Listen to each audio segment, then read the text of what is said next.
Hello and welcome all of you. तो इस video में हम लोग जो है 11th क्लास का टॉपिक है जो कि यूनिट एंड डायमेंशन है। इसमें हम लोग लेक्चर 2 है अपना डायमेंशंस के बारे में पढ़ेंगे। लेक्चर 1 में यूनिट्स के बारे में हम लोगों ने पढ़ लिया था। तो इस वीडियो में हम लोग डायमेंशन के बारे में पढ़ेंगे। डायमेंशन हमें क्यों पढ़ना चाहिए, इसका क्या यूज है फिजिक्स में, एग्जाम में आता है वो तो एक चीज है, बट उसके अलावा और क्या यूज है अपने पास फिजिक्स में, इसके क्या फायदे हो सकते हैं इसका यूज करके। तो ये सब चीजें हम लोग पढ़ेंगे। तो चलिए स्टार्ट करते हैं। सबसे पहले डायमेंशन है क्या, इसका अगर हम क्रूड वे में अगर डिफिनेशन देखना चाहें तो डायमेंशन क्या होता है। तो dimension of a physical quantities are the power to which the fundamental quantities must be raised. मतलब यहाँ क्या पता चल रहा है अपने पास, डायमेंशन क्या, फंडामेंटल क्वांटिटी कितना टाइम्स रेज करने पे हमें जो क्वांटिटी है वो मिलेगा, ये बताता है to represent a physical quantity. तो जनरली जो है हम लोग डायमेंशन के लिए क्या यूज करते हैं, मास के लिए कैपिटल एम, लेंथ के लिए कैपिटल एल, टाइम के लिए कैपिटल टी, इलेक्ट्रिक करंट के लिए कैपिटल ए। और यहाँ पे कुछ कुछ बुक में जो है आई भी लिखा हुआ मिल जाता है। तो ए जो है वो ज्यादा करेक्ट है, आई जो है वो करंट को हम डिनोट करते हैं। जैसे मास के लिए स्मॉल एम डिनोट करते हैं, उसी तरह करंट के लिए हम लोग आई डिनोट करते हैं। बट ये जो है इसका डायमेंशन जो है वो ए हम लिखेंगे डायमेंशन जब लिखना चाहेंगे तब। उसके बाद थर्मोडायनामिक टेम्परेचर के लिए हम क्या करते हैं, केल्विन के, अमाउंट ऑफ सब्सटेंस के लिए मोल, एंड ल्यूमिनस इंटेंसिटी के लिए कैंडेला, जिसको हम सीडी से रिप्रेजेंट करेंगे। तो physical quantity that is express in terms of base quantities, इसको हम इनक्लोज करेंगे ब्रैकेट में। जैसे कि मान लो अपने पास हम लिखना चाह रहे हैं डेंसिटी का डायमेंशन लिखना चाह रहे हैं, डायमेंशनल फॉर्मूला। तो डेंसिटी हमें पता है क्या होता है, मास अपॉन वॉल्यूम।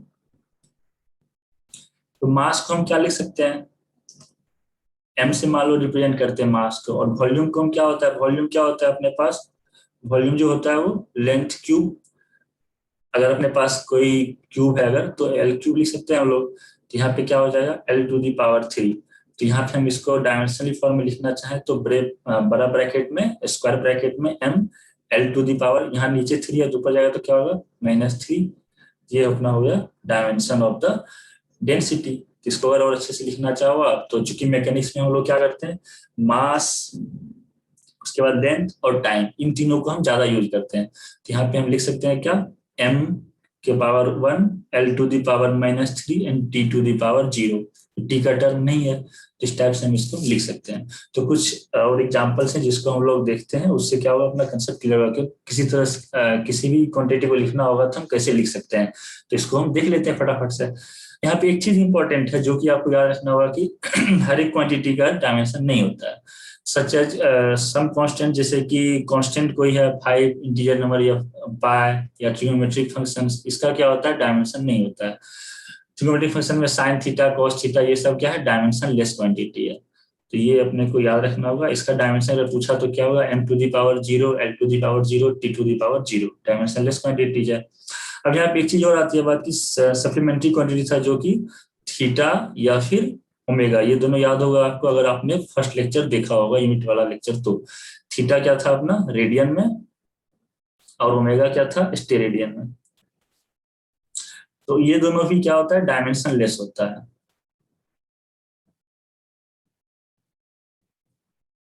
क्योंकि देखो अब थीटा जब हम लिखना चाहते हैं तो क्या होता है, arc length divide by radius.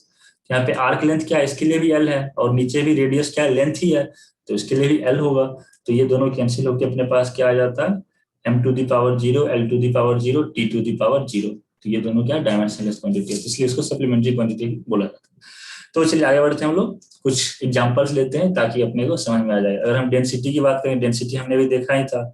Density के लिए अपना फॉर्मूला क्या आ गया था, जब भी कोई भी दिया हुआ हमें नहीं पता है, सिर्फ फॉर्मूला याद होना चाहिए। फॉर्मूला आपको जैसे एससीबी का क्वेश्चन आप सॉल्व करेंगे तो उसमें फॉर्मूला दे रखा है क्वेश्चन के साथ में।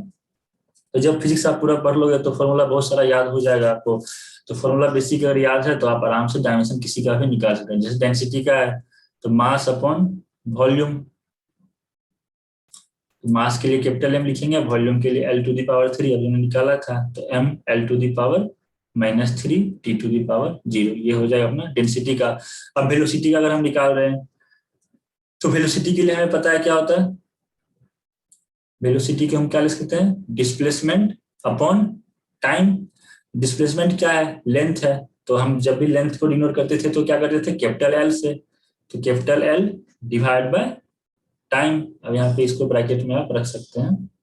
तो इसको हम लिखना चाहें तो क्या हो जाएगा, यहाँ पे मास का कोई टर्म है नहीं, m to the power 0, L to the power 1, T to the power -1। यहाँ पे m नहीं भी लिखोगे तो भी डायमेंशन आपका सही है, बट फैशन है लिखने का, m L T ये तीनों अपने मैकेनिक्स में ज्यादा यूज में आता है, तो हम इस टाइप से लिखते हैं। ठीक है, आगे बढ़ते हैं हम लोग नेक्स्ट क्वेश्चन की ओर।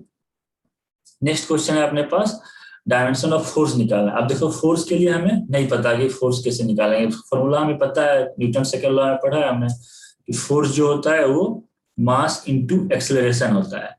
तो अब एक्सेलरेशन का क्या हो जाएगा, चलो एक्सेलरेशन का हम अगर लिखना चाहे डायमेंशनल फॉर्मूला तो क्या होगा, एक्सेलरेशन का बता सकते हो आप, आराम से पता है हमें कि एक्सेलरेशन क्या होता है, वेलोसिटी अपॉन टाइम।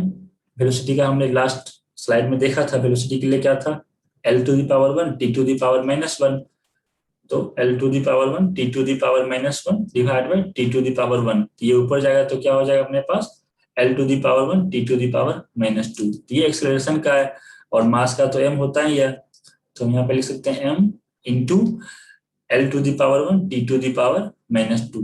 इसको साथ पर एक साथ लाएंगे तो क्या हो जाएगा, m to the power 1, L to the power 1, T to the power -2। तो 1 पावर है, अगर कुछ नहीं लिखेंगे तो पावर क्या होता है, 1 होता है, सीधा लिख सकते हैं ml T to the power -2। ये अपना हो जाएगा आंसर। आसान है, कुछ दिक्कत की बात है नहीं। अब पावर की बात करते हैं अगर, तो जब आप वर्क ऑफ एनर्जी पढ़ लोगे तो उसमें पावर का फॉर्मूला आपको पता होगा। तो पावर क्या होता है, पावर जो होता है work done divide by time, rate of doing work को हम लोग पावर बोलते हैं। तो work done divide by time होता है। तो वर्क डन क्या है, work done is a form of energy. तो इसका जो डायमेंशन होता है वो क्या होता है, ml² T to the power -2 और डिवाइड बाय टाइम का t है। तो इसको हम सिंप्लीफाई कर लिखना चाहें तो क्या आ जाएगा, ml to the power 2, T to the power देखो -2 ऊपर है और ये नीचे से ऊपर जाएगा तो -1 और हो जाएगा, तो T टू दी पावर -3। तो ये अपना पावर का हो गया। अब यहाँ पे अगर मान लो आपको वर्क डन का फॉर्मूला नहीं पता है तो कोई दिक्कत नहीं, वर्क डन का डायमेंशन हमें नहीं याद है, याद रखना कोई रिक्वायर्ड भी नहीं है। तो वर्क डन हम कैसे निकाल सकते हैं, फोर्स इंटू डिस्प्लेसमेंट होता है। फोर्स का हमें पता है, अभी निकाला था हमने यहाँ पे। तो फोर्स का क्या है, ml T to the power -2 into L। अब इसको यहाँ से आप सीधा दिखवा गया यही चीज, तो इस टाइप से आप सॉल्व कर सकते हैं, आसान है, कुछ दिक्कत की बात है नहीं। अब इसे टॉर्क और वर्क या एनर्जी, वर्क का भी हमने निकाला, वर्क का क्या आया था अपने पास, ml² T to the power -2, ml² T to the power -2 आया था। टॉर्क का अगर हम निकालना चाहें तो टॉर्क क्या होता है, perpendicular distance r cross f होता है। तो अभी से हम मान लेते हैं r इंटू एफ है। तो f का r का क्या होता है l, और f के लिए क्या हो जाएगा ml T to the power -2। तो यहाँ से हम अगर सिंप्लीफाई करेंगे तो अपने पास क्या आ गया, ml to the power 2 T to the power -2। तो यहाँ पे आपको लगेगा कि ये टॉर्क का आया ml² T to the power -2 और वर्क का भी ml² T to the power -2 है, तो कुछ गड़बड़ तो नहीं हो गया, दोनों का डायमेंशन सेम कैसे हो गया। तो डायमेंशन दो क्वांटिटी का सेम होगा, हो सकता है। तो हम यहाँ पे इसलिए नोट्स यहाँ पे मैंने आपको लिखा है note, there are some physical quantities which have the same dimensions। तो यहाँ पे टॉर्क, वर्क और ऐसे बहुत सारे क्वांटिटीज आपको मिलेंगे जिसका कि डायमेंशन सेम आएगा, तो घबराने की बात नहीं है, सही है अपना। फिर आगे अब बात करते हैं 12th का कुछ टॉपिक है, जैसे कि चार्ज का डायमेंशन पूछा है, रेजिस्टेंस का डायमेंशन पूछा है। तो पहले हम लोग चार्ज का देखते हैं। तो चार्ज के डायमेंशन के लिए हमें पता है चार्ज क्या होता है, Q equals to I into T. अब I जो है वो करंट है, तो इसके लिए क्या लिखेंगे, A इंटू टी क्या है, टाइम है। तो चार्ज जो हो जाएगा वो A T। ये अपना हो गया डायमेंशन ऑफ चार्ज। आसान है, बस बेसिक फॉर्मूला याद है और फंडामेंटल क्वांटिटीज क्या क्या है इसके बारे में आपको आइडिया होगा तो आराम से आप सॉल्व कर सकते हो, एकदम आसान है टॉपिक, कुछ भी नहीं है। रेजिस्टेंस की बात करें अगर हम लोग, तो रेजिस्टेंस क्या होता है, ओम्स लॉ से पता है हमें, रेजिस्टेंस को हम क्या लिखते हैं, R equals to V upon I। अब V क्या है, यहाँ पे पोटेंशियल ड्रॉप अक्रॉस रेजिस्टेंस होता है। तो ये कहाँ से आएगा अपने पास, V का हमें डायमेंशन नहीं पता, कोई बात नहीं। देखो अब पोटेंशियल एनर्जी का पता है, एनर्जी है, इसका क्या होना चाहिए, एनर्जी वर्क सबका सेम ही होगा। तो ये भी क्या एनर्जी है, तो डायमेंशन तो सेम ही होगा ना। क्योंकि यूनिट जूल है, डायमेंशन सेम होगा। तो ml स्क्वायर T⁻⁻² होता है एनर्जी का। पोटेंशियल हमें पता है क्या होता है, potential energy divide by Q. जब आप 12th में पढ़ोगे तो ये सब आपको पता होगा। तो यहाँ पे क्यू का डायमेंशन हमने निकाला था a इंटू टी, तो यहाँ पे हम पुट करेंगे तो ml square T⁻⁻² divide by A T. तो अब इसको अगर आप सिंप्लीफाई करो तो ये अपना पोटेंशियल का फॉर्मूला आ जाएगा, पोटेंशियल डिफरेंस का। तो हम यहाँ पे लिख सकते हैं पोटेंशियल डिफरेंस के लिए क्या, ml स्क्वायर T⁻⁻² ऊपर है और ये एक माइनस बन जाएगा तो -3, तो ml स्क्वायर T⁻⁻3 और ये नीचे है तो A⁻⁻1। ये हो गया पोटेंशियल ड्रॉप का डिवाइड बाय करंट के लिए, तो ये होगा। इसको सिंप्लीफाई करके हम लिख सकते हैं क्या, ml स्क्वायर T⁻⁻3 A⁻⁻²। ये अपना हो जाएगा रेजिस्टेंस का डायमेंशन। आसान है।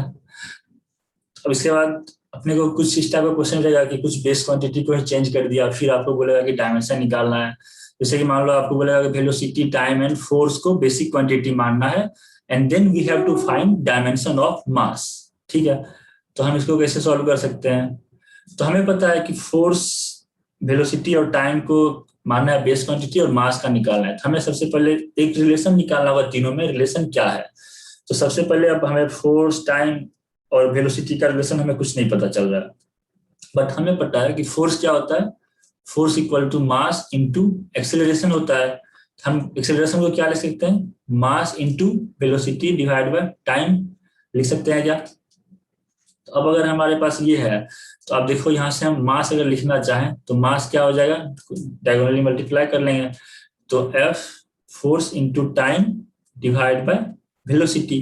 अब हमने क्या किया, फोर्स, वेलोसिटी और टाइम को फंडामेंटल क्वांटिटी माना है, बेसिक बेस क्वांटिटी माना हुआ है, तो बस डायरेक्ट उसका वैल्यू पुट कर देंगे। तो फोर्स के लिए क्या हो जाएगा, F टाइम और V⁻⁻1। तो ये हो जाएगा मास का डायमेंशन, अगर हम इन तीनों को बेसिक क्वांटिटी मान लें तो।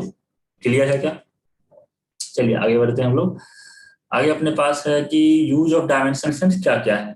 अभी तक हमने डायमेंशन निकालना सीख लिया है, तो अब डायमेंशन का यूज करके हम कोई भी चीज अगर क्वेश्चन है तो उसको हम कैसे सॉल्व कर सकते हैं। सबसे पहला यूज आता है कन्वर्जन ऑफ यूनिट के लिए। जैसे मान लो आपके पास MKS में है, उसको CGS में कन्वर्ट करने बोला, तो हम कैसे कर सकते हैं। हमने पढ़ा था यूनिट डायमेंशन लेक्चर 1 में कि जब भी कोई अपने पास प्रोडक्ट है तो उसका जो numerical value into corresponding unit जो होगा वो क्या होना चाहिए, कांस्टेंट होना चाहिए। n इंटू यू जो है वो कांस्टेंट होना चाहिए। जैसे मान लो कि आपके पास 2 kg का कोई सामान है, इसको अपने केजी में मेजर किया, 2 kg आया। अब अगर आपको मान लो कि इसको ग्राम में मेजर करेंगे तो क्या आ जाएगा, 2000 ग्राम आएगा। बट दोनों क्वांटिटी जो फिजिकल क्वांटिटी है वो क्या है, इक्वल है। ऐसा तो नहीं ग्राम में मेजर किया तो ज्यादा मिल गया और केजी में करेंगे तो कम मिलेगा, सेम ही है। तो अपने पास जो फिजिकल क्वांटिटी है वो कांस्टेंट रहता है। तो हम यहाँ पे N1 U1, N1 क्या है, न्यूमेरिकल वैल्यू है, और U1 जो है यूनिट है मान लो MKS में, और फिर N2 और यूनिट जो है वो CGS मान लेते हैं। तो इसमें जो है वो N1 U1 = N2 U2 के बराबर होता है। तो सपोज अपने पास इसको एग्जांपल समझते हैं। Suppose the dimension of a physical quantity A in mass, B in length and C in time है, और अपने पास जो फिजिकल क्वांटिटी है उसका एक का यूनिट मान लो M1 है, L1 है और T1 है, दूसरा का M2 L2 T2, और अपने पास मान लो कि इसका N1 यूनिट है, N1 न्यूमेरिकल वैल्यू है, इसका N2 है। तो अगर हम इसको लिखना चाहेंगे तो कैसे लिख सकते हैं। अब डायमेंशन का, फिजिकल क्वांटिटी का डायमेंशन क्या है, मास का A है, लेंथ का B है और टाइम का C है। तो N1 पहले फर्स्ट वाले का लिखते हैं, M1 का पावर डायमेंशन क्या A है, L1 का डायमेंशन क्या है B है लेंथ का, और T1 का डायमेंशन जो है C है, और ये इक्वल टू होना चाहिए क्या, N2 इंटू, अब M2 का डायमेंशन भी सेम ही होगा A, और L2 का B और T2 का C। तो यहाँ पे डायमेंशन जो होगा M1 L1 T1, ये दोनों का डायमेंशन जो होगा वो सेम रहेगा। N1 और N2 यहाँ पे क्या रिप्रेजेंट कर रहा है, न्यूमेरिकल वैल्यू को रिप्रेजेंट कर रहा है। तो अब यहाँ पे न्यूमेरिकल वैल्यू हम जो अपने को निकाल सकते हैं। तो अब इसको हम एक एग्जांपल से समझते हैं, ज्यादा अच्छे से समझ में आ जाएगा। मान लो कि अपने पास ग्रेविटेशनल कांस्टेंट G है जो कि 6.67 × 10⁻11 न्यूटन मीटर स्क्वायर पर kg स्क्वायर होता है इन SI यूनिट में। अब convert it into CGS unit, तो कन्वर्ट करेंगे CGS में तो न्यूटन क्या होगा, डाइन होगा, मीटर क्या हो जाएगा सेंटीमीटर, केजी क्या हो जाएगा ग्राम में, और ये न्यूमेरिकल वैल्यू कितना चेंज होगा इसके बारे में हमें बताना है। तो सबसे पहले इसका डायमेंशन हम लिख लेते हैं, जी का डायमेंशन क्या हो जाएगा। तो जी का डायमेंशन जब हम लिखना चाहेंगे तो ये क्या हो जाएगा, देखो newton metre square kg square है, तो न्यूटन का क्या होता है ml (T⁻⁻²) into metre square मतलब एल स्क्वायर हो गया, और kg divide by kg square मतलब मास जो है वो -2 में आ जाएगा। इसको सिंप्लीफाई करोगे आप तो अपने पास क्या आ जाएगा, ये -2 है मास के साथ, यहाँ पे 1 है तो m⁻⁻1 L⁻2 और 1 L⁻3 और T⁻⁻2, ये अपना जी का डायमेंशन हो गया। अब हमें पता है क्या, n1 इंटू m1 का पावर -1, यहाँ से L1 का पावर 3 और T1 का power -2 equals to m2 into m2 का पावर -1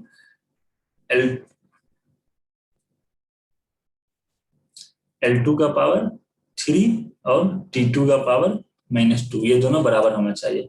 तो अब देखो, अब अगर हम बात करें मास, जैसे कि पहले वाले के लिए केजी में है, m1 जो है वो 1 kg है, तो इसको अगर हम m2 में कन्वर्ट करेंगे, m2 क्या है अपने पास 1 ग्राम है, इसको हम केजी में अगर कन्वर्ट करेंगे तो क्या हो जाएगा 10⁻³ kg। तो m2 जो है वो अपना 10⁻³ kg के बराबर है, तो यहाँ पे m2 का वैल्यू पुट करेंगे और पावर के साथ में। उसी तरह से जब हम अगर हम L1 की बात करेंगे तो L1 अपना क्या है मीटर में है, 1 मीटर मान लेते हैं, और L2 जो है वो सेंटीमीटर में है, 1 सेंटीमीटर मतलब 10⁻² मीटर। उसी तरह से जब हम L1 M1 और T1 की, तो यहाँ पे T जो है टाइम दोनों में सेकेंड में ही है, तो टाइम के लिए कोई दिक्कत है नहीं, टाइम जो है वो सेकेंड में T1 equals to T2 equals to second में है। तो अब बस वैल्यू पुट करेंगे अगर हम लोग, तो अपने पास क्या आ जाएगा, N2 अगर लिखना है अपने को तो क्या हो जाएगा, N2 इक्वल्स टू N1 अब M1 अपॉन M2 का power -1 into L1 divide by L2, N2 निकाल रहे हैं तो इसको डिवाइड बाय ये टर्म को इस डायरेक्शन में इस पार ले गए, नीचे आ जाएगा डिवाइड में, तो L1 अपॉन L2 की power 3 into T1 upon T2 का पावर -2। अब वैल्यू पुट करोगे आप तो अपने पास जो N1 था वो कितना था 6.67 इंटू 10⁻11, और M1 बाय M2 हम देखेंगे तो M1 क्या था 1 kg, M2 क्या है 10⁻3, इसके पावर में -1 है, तो हम यहाँ पे क्या लिखेंगे 1 डिवाइड बाय 10⁻3, इसका पावर -1। उसके बाद L1 क्या है 1 मीटर डिवाइड बाय 1 सेंटीमीटर, 10⁻² का पावर 3, और T जो है वो सेकेंड में है तो 1 सेकेंड डिवाइड बाय 1 सेकेंड, तो यहाँ से हम लिख सकते हैं क्या 6.67 इंटू 10⁻11 इंटू, अब देखो ये 10⁻³ का पावर -1 है, मतलब ये ऊपर चला जाएगा, तो 10⁻³ इंटू 10⁻² का पावर 3 है, मतलब 10⁻6 नीचे है तो ऊपर क्या जाएगा 10⁻6 हो जाएगा, तो यहाँ पे 11 and 3 -14 प्लस 6, तो 6.67 इंटू 10⁻8 डाइन सेंटीमीटर स्क्वायर पर ग्राम स्क्वायर, ये अपना आंसर हो जाएगा। तो इस तरह से हम, आप कोई भी क्वेश्चन आपके पास आएगा तो आप आराम से सॉल्व कर सकते हैं। जी का डायमेंशन पहले लिखना है, फिर N1 equals to N1 into dimension first quantity में equals to N2 into dimension second quantity का, और मतलब सेकेंड यूनिट में, और उसके बाद दोनों को कन्वर्ट करके और उसके डायमेंशन के फॉर्मेट ला के हम आराम से सॉल्व कर सकते हैं। फिर उसके बाद दूसरा इसका यूज होता है, यूज ऑफ डायमेंशन में to check the dimensional correctness of a given physical quantity, तो अपने पास जो भी फिजिकल क्वांटिटी है वो डायमेंशनली करेक्ट है या नहीं है, इसके बारे में हम इससे चेक कर सकते हैं। तो यहाँ पे इसका रूल क्या है, every physical quantity should be dimensionally balanced, मतलब जो भी फिजिकल क्वांटिटी है वो डायमेंशनली बैलेंस होना चाहिए। इसको हम लोग क्या बोलते हैं, प्रिंसिपल ऑफ होमोजेनिटी बोलते हैं। The dimensions of each term on both side of equation must be the same, तो अपने पास जैसे मान लो कि s equals to u t plus half a t square है, तो s का डायमेंशन जो होगा वो ut के बराबर होना चाहिए एंड s का डायमेंशन जो है वो हाफ at के भी बराबर होना चाहिए। तो दोनों साइड जो है डायमेंशन सेम होना चाहिए। जैसे मान लो कि आपको अगर दो क्वांटिटी को ऐड करना है तो आप वेलोसिटी को वेलोसिटी से ही ऐड करोगे, ऐसा नहीं वेलोसिटी को हम फोर्स से ऐड करेंगे। जैसे आपको बोलेगा कोई कि मान लो कि 2 मीटर पर सेकेंड और प्लस 5 न्यूटन क्या होगा, तो आप क्या जवाब दोगे? सवाल ही गलत है। तो हम जो है सेम डायमेंशन की क्वांटिटी को सेम क्वांटिटी रहेगा तभी हम उसको like quantities can be added और सब्ट्रैक्टेड। तो यहाँ पे अपने पास जो है बट डायमेंशन, तो यहाँ पे क्या बोला गया, प्रिंसिपल ऑफ होमोजेनिटी को फॉलो करना चाहिए और इसके वजह से इसके आधार पे हम जो है कोई भी क्वेश्चन है वो करेक्ट है या नहीं है वो हम बता सकते हैं। तो physical quantity separated by symbol plus minus equal equality जो भी है अपने पास, ये सब क्या होना चाहिए, सेम डायमेंशन क्या होना चाहिए। जैसे यहाँ पे एस का जो डायमेंशन होगा वही डायमेंशन यूटी का भी होगा, वही डायमेंशन हाफ एटी स्क्वायर का भी होगा। तो ये पूरा क्या है, एक टर्म है, तो इस टर्म का डायमेंशन और इस टर्म का डायमेंशन सेम होना चाहिए और इस टर्म का डायमेंशन भी सेम, तीनों का डायमेंशन जो है वो सेम होना चाहिए। इस केस में क्या तीनों का डायमेंशन क्या हो जाएगा, m के power 0, l to the power 1, t to the power 0, तीनों का डायमेंशन यही होना चाहिए। और ये है भी, आप अभी चेक करेंगे हम लोग। तो सबसे पहले देख लेते हैं कि homogeneity of dimension in equation होता क्या है, इसके बारे में हम बात करेंगे अगर। तो an equation contains several terms which are separated from each other by symbol of equality plus minus, ये सबसे separated रहेगा या इक्वल का साइन। तो dimension of all terms in an equation must be identical, dimension जो एक term का क्या होना चाहिए, इक्वल होना चाहिए। वन कैन ऐड और सब्ट्रैक्ट सिमिलर फिजिकल में, तो वही बात है, अगर अपने को वेलोसिटी है तो वेलोसिटी के साथ वेलोसिटी को ऐड या सब्ट्रैक्ट कर सकते हैं, उसके साथ हम फोर्स का या डिस्टेंस को ऐड या सब्ट्रैक्ट नहीं कर सकते हैं। thus a velocity can be added to a force or electric current cannot be subtracted from the thermodynamic temperature। तो ये सब चीजें अपने को पता ही है। दिस सिंपल प्रिंसिपल, जो इसको हम लोग इतना सिंपल से प्रिंसिपल, इसका नाम क्या है, principal of homogeneity of dimensions. Homogeneity से नाम ही मतलब वो समान होना चाहिए। तो इस पे क्वेश्चन करते हैं हम लोग, इस क्वेश्चन से आपको अच्छे से समझ में आ जाएगा कि ये होता क्या है। तो अपने पास मान लो कि the velocity v of a particle depends upon the time t according to the equation v equals to a plus b t plus c by d plus t. ये अपने पास इक्वेशन दिया हुआ है। अब आपसे बोला गया है कि right the dimension of a b c and d, ये चारों का डायमेंशन आपसे पूछा गया है। तो ठीक है भैया, सबसे पहले हमें क्या करना होगा, दिया हुआ इक्वेशन क्या, v equals to a plus b t plus c upon d plus t, ये दिया हुआ है।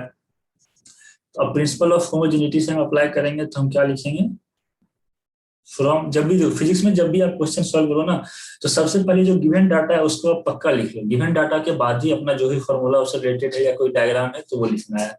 तो from principle of होमोजेनिसिटी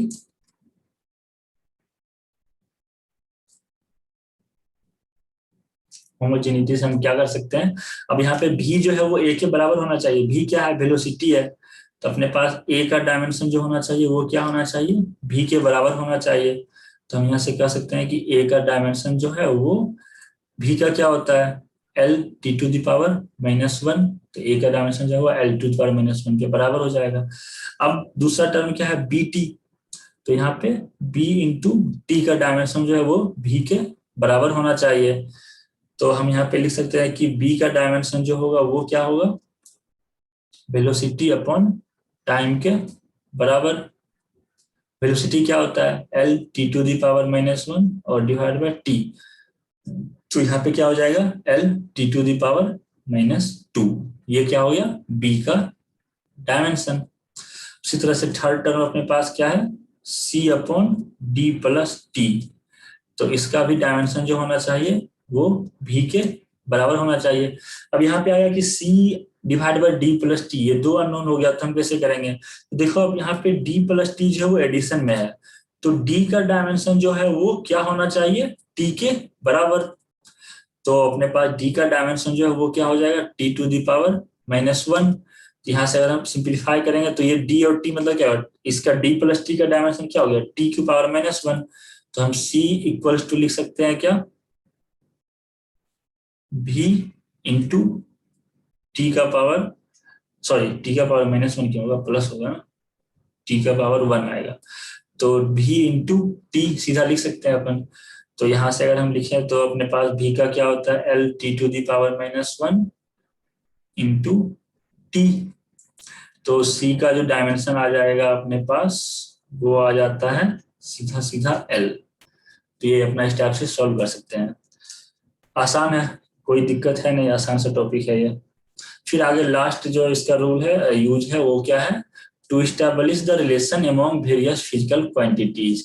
if we know the factor on which a given physical quantity में depend, we can find the formula relating the quantity with those factors. अगर अपने पास मान लो कि कोई जैसे कि मान लेते हैं कि फोर्स है, force equals to mass into acceleration है। तो अगर आपसे बोला जाए कि ये मास इंटू एक्सेलरेशन, अपने पास ये बोला गया है कि मास है और एक्सेलरेशन है, तो फोर्स का फॉर्मूला क्या होगा, ये फोर्स जो है मास और एक्सेलरेशन पे डिपेंडेंट है। तो हम क्या लिखते हैं, force equals to mass into acceleration. ये थोड़ा इजी हो गया। तो डायमेंशनली दोनों का डायमेंशन दोनों साइड लिख के और हम इक्वेट कर सकते हैं। इस एग्जांपल से देखते हैं हम लोग। जैसे कि अपने पास मान लो कि एक दिया हुआ है centripetal force F acting on A particle moving uniformly in a circle में डिपेंड अपॉन, अब यहाँ पे क्या है, सेंट्रीपिटल फोर्स है जो कि मास, वेलोसिटी एंड रेडियस पे डिपेंड कर रहा है। तो हमें क्या करना है, derive the formula for F using the method of dimensions. Dimensions का मेथड निकाल के हमें जो है वो फॉर्मूला एस्टैब्लिश करना है। तो पहले हम मान लेते हैं कि लेट एफ जो है वो क्या है, हमें नहीं पता, फॉर्मूला नहीं पता है हमें। तो एफ इक्वल्स टू मान लेते हैं कोई न्यूमेरिकल कांस्टेंट के है, के into m to the power x, मतलब mass, velocity to the power y and radius to the power z. इस पे ये डिपेंड कर रहा है। अब हमें क्या करना होगा, के क्या है, डायमेंशनलेस क्वांटिटी, ये कांस्टेंट है कोई, तो इसका कोई खास दिक्कत है नहीं। अब from principle of homogeneity, homogeneity लिखेंगे हम लोग। तो फ्रॉम प्रिंसिपल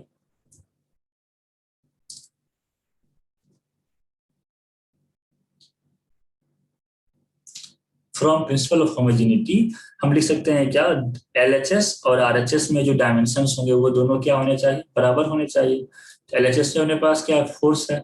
तो फोर्स को हम क्या ले सकते हैं, फोर्स का डायमेंशन क्या है हमें पता है, ये M L T to the power -2। अब ये जो है वो इक्वल होना चाहिए क्या, मास के क्या है, डायमेंशनलेस है, इसका तो कुछ काम ही नहीं है। तो मास के लिए क्या होता है, एम का पावर क्या हो जाएगा, एक्स। फिर velocity to the power y है, वेलोसिटी का डायमेंशन क्या होता है, L T to the power -1, इसका पावर क्या हो गया, वाई। और रेडियस क्या है, लेंथ है, तो L to the power z. इसको अगर आप सिंप्लीफाई करेंगे तो क्या आ जाएगा, M to the power x L to the power, देखो यहाँ पे एल का पावर वाई है और यहाँ एल का पावर जेड है, तो हम क्या लिखेंगे, L to the power y plus z. और टी टू दी पावर यहाँ -1 से y से मल्टीप्लाई करेंगे तो अपने पास क्या आ जाएगा, T to the power -y। अब प्रिंसिपल ऑफ होमोजेनिटी से क्या होता है, इसका m का पावर जो है वही दोनों साइड में बराबर होना चाहिए। तो हम जब इक्वेटिंग पावर्स ऑफ एलएचएस और आरएचएस करेंगे, equate powers of LHS and RHS, तो यहाँ पे हम क्या लिखेंगे, अपने पास x जो है वो किसके बराबर होना चाहिए, x इक्वल्स टू 1 के बराबर हो जाएगा। y प्लस जेड जो है l का डायमेंशन है, तो l का डायमेंशन इसमें क्या है, 1 है, तो y प्लस जेड जो है 1 के बराबर आना चाहिए। और t का पावर -y है, t का डायमेंशन -y है, और LHS में t का डायमेंशन -2 है। तो यहाँ पे हम लिख सकते हैं क्या, -y इक्वल्स टू -2। अब यहाँ से देखो, आप यहाँ पे x का वैल्यू 1 पता है, यहाँ से अपने पास क्या आ गया, y इक्वल्स टू 2। यहाँ पे वैल्यू पुट कर दो आप इसमें। चलो इसको मान लेते हैं इक्वेशन 1, ये है 2 और ये है 3। तो 3 से 2 में हम 1 और 2 से y का वैल्यू जो है वो 3 से 2 में पुट करते हैं। तो सेकेंड अपने पास क्या आ जाएगा, 2 प्लस जेड इक्वल्स टू 1। यहाँ से अपने पास जेड जो आ जाएगा वो क्या आ जाएगा अपने पास, -1। तो हम यहाँ से लिख सकते हैं क्या, अपना डायमेंशन माना था क्या, रिलेशन क्या माना था मैंने, रिलेशन माना था m की पावर x v की पावर y और r to the power z। और यहाँ पे k जो है वो k इक्वल्स टू 1 कांस्टेंट हमने माना था, इसको 1 मान लेते हैं। तो हम y का f का फॉर्मूला लिखना चाहें तो क्या हो जाएगा, जगह थोड़ा सा कम पड़ रहा है, यहाँ पे हम लिखते हैं। तो f इक्वल्स टू क्या हो जाएगा, m का पावर क्या है 1 है, तो मास v का पावर क्या आ गया, y का वैल्यू क्या है अपने पास 2, तो m v square into r का पावर क्या आया -1। तो हम क्या लिख सकते हैं m v square by r. और एफ सेंट्रीपिटल जब आप देखोगे तो उसका फॉर्मूला जो है वो m v square by r ही तो होता है। तो ये तो चलिए आसान सा था, तो हमने पहले से फॉर्मूला पता भी, अगर नहीं रहता पता फिर बोलता निकालना तो भी हम इस टाइप से सॉल्व करके निकाल सकते हैं। ये क्वेश्चन जो आपको प्रैक्टिस करना हो तो एससीबी का क्वेश्चन आप प्रैक्टिस कर सकते हैं। एससीबी में काफी अच्छे अच्छे क्वेश्चंस दिए हुए हैं, तो आप एचसीवी का क्वेश्चन प्रैक्टिस कर लो, यूनिट एंड डायमेंशन का आराम से आप कर सकते हैं। और आप मिनिमम 2 अटेम्प्ट करने के बाद अगर आपसे कुछ दिक्कत लगे, क्वेश्चन नहीं आ रहा है, तो सोल्यूशन इस चैनल पे अवेलेबल है, तो आप उस पर सोल्यूशन को देख सकते हैं, आराम से हो जाएगा आपसे सारे क्वेश्चन। उसके बाद जो था ये अपना 3 यूज था। उसके बाद लिमिटेशंस ऑफ डायमेंशन एनालिसिस क्या है, इसके कुछ लिमिटेशंस भी हैं, सारे क्वेश्चंस इससे हम नहीं कर सकते, नहीं तो बाकी चीज के ऊपर देखो जिसमें फिर हम लोग। तो लिमिटेशंस क्या क्या है, first by this method the value of dimensionless constants can not be calculated. अब जैसे यहाँ पे देखो के था, कांस्टेंट था, तो के का वैल्यू यहाँ पे हमने 1 मान लिया, अगर हमें नहीं पता होता तो हम के का वैल्यू नहीं मान सकते, तो यहाँ पे के का वैल्यू जो है वो कांस्टेंट आ जाता है कुछ। तो हम कांस्टेंट कोई जो डायमेंशनलेस क्वांटिटी है तो उसका हम लोग कैलकुलेट नहीं कर सकते हैं। By this method the equation containing trigonometric exponential और लॉगरिथमिक टर्म्स जो होगा वो हम लोग एनालिसिस नहीं कर सकते हैं। उसके बाद ये मेथड जो है, जब तीनों क्या था अपने पास मल्टीप्लिकेशन में था तो हम इसका फॉर्मूला निकाल सकते थे, बट अगर वो एडिशन सब्ट्रैक्शन में रहता तो निकालना मुश्किल हो जाता। तो method is useful only when physical quantity depends on other quantities by multiplication and power relations. मतलब मल्टीप्लिकेशन और पावर में रहेगा तो हम इससे निकाल सकते हैं। It can not be used if a physical quantity depends on sum और डिफरेंस ऑफ टू क्वांटिटी, जैसे कि s equals u t plus half a t square है, तो इस टाइप से हम सॉल्व कर सकते हैं। तो ये अपना था डायमेंशन, आसान सा है। आप इस वीडियो को देख के जो भी फीडबैक हो बता सकते हो, और क्वेश्चन प्रैक्टिस के लिए एससीवी का प्रैक्टिस कर ही सकते हो आप, आराम से सारे क्वेश्चंस हो जाएंगे। अगले वीडियो में हम लोग सिग्निफिकेंट फिगर्स के बारे में पढ़ेंगे।